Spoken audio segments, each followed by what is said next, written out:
સુરતના એક ફરિયાદીને એક દિવસ અનનોન ટેલિગ્રામ નંબરથી તેઓને મેસેજ આવેલો અને તેઓને એવી લાલચ આપવામાં આવેલી કે તેઓ જે એક ટાસ્ક ફિલ્મ રિવ્યૂના જે ટાસ્ક છે તેને એ ટાસ્ક પૂર્ણ કરશે તો તેઓને ખૂબ જ ઓછા સમયમાં તે ટાસ્ક પૂર્ણ કરવાના ભાગરૂપે ખૂબ સારું એવું વળતર મળશે. તેના ભાગરૂપે જે સુરતના ફરિયાદી છે તેને એક લિંકના માધ્યમથી તેઓને રજીસ્ટર કરવામાં આવેલા એ લિંકના માધ્યમથી અને તેઓ પાસે અલગ અલગ ટાસ્ક આપવાના પેકેજના રૂપે કુલ 14,38,691 રૂપિયા જમા કરાવડાવવામાં આવેલા. તે જમા કરાયા બાદ સુરતના ફરિયાદી પાસેથી શરૂઆતમાં તો બહુ મિનિમમ એમાઉન્ટનું પ્રોફિટ દેખાડીને તેઓને આપવામાં આવેલો, જેથી સુરતના જે વ્યક્તિ છે તેને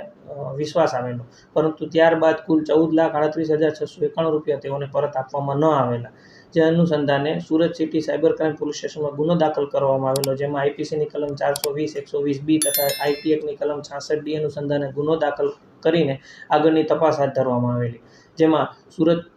માનનીય police commissioner Shri Ajaykumar Tomar sir, additional commissioner crime Sharad Singhal sir તથા ડીસીપી ક્રાઇમ રૂપલ સોલંકી સરના માર્ગદર્શન હેઠળ સુરત સિટી સાયબર ક્રાઇમ સેલને આ ગુનાના ડિટેક્શનમાં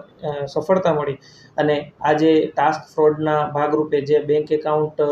જે યુઝ થયેલા હતા તેમાં અલગ અલગ 14 લાખમાંથી 5,93,011 રૂપિયા ફ્રીઝ કરવામાં આવેલા છે અને આમાં કુલ 3 આરોપીઓને ગિરફ્તાર કરવામાં આવેલા છે. જેમાં આરોપીની વિગત છે, એક નામ છે અમિત નરસિંહભાઈ જીવાણી, જેઓ ઓનલાઈન ઘર વખરીના ચીજ વસ્તુઓનો વેપાર કરે છે, જહાંગીરપુરા સુરતના રહેવાસી છે, મૂળ ગઢડા બોટાદના છે. બીજા નિખિલ રમેશભાઈ પાનસેરિયા, જેઓ બીકોમ સેકન્ડ યરમાં અભ્યાસ કરી રહ્યા છે, તેઓ કતારગામના છે અને મૂળ વાંકિયા અમરેલી જિલ્લાના છે. તથા ત્રીજા ભાવેશ કેશુભાઈ કાકડિયા, જેઓ એમ્બ્રોઇડરીનો ધંધો કરી રહ્યા છે, કતારગામના છે અને મૂળ તેઓ ગઢડા બોટાદના રહેવાસી છે. આ ત્રણેય આરોપીઓએ બેંક એકાઉન્ટ ખોલાવડાવીને અલગ અલગ